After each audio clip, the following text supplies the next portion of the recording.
Welcome to our channel. Today we how to withdraw from OptOutPrescreen consumer preference service step by step clearly. To withdraw from OptOutPrescreen, start by opening your preferred web browser.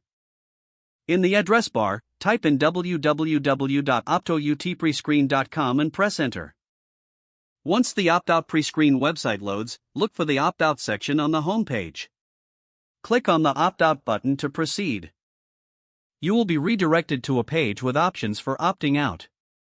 Choose the option that states I want to opt out of pre-screened offers.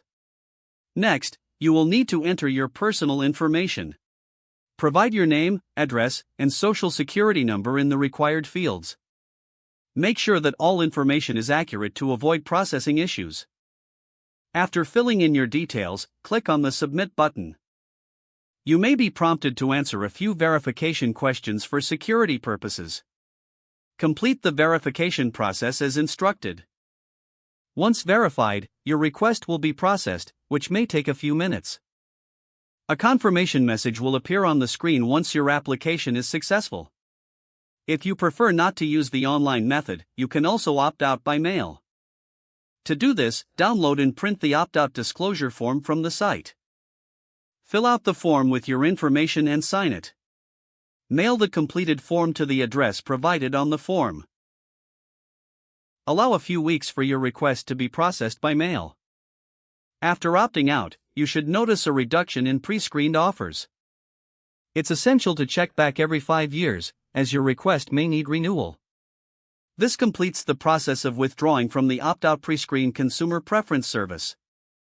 If the page does not load, refresh the browser or try again in a private or incognito window.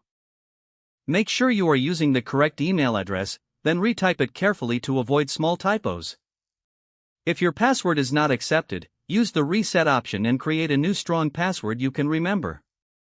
Check your spam folder for verification or security emails, then complete any requested confirmation steps.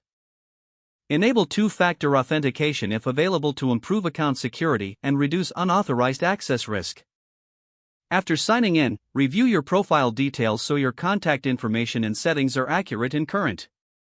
If you see an error message, note it down and try again after restarting your device and internet connection. Don't forget to like this video and subscribe to our channel for more step-by-step tech guides.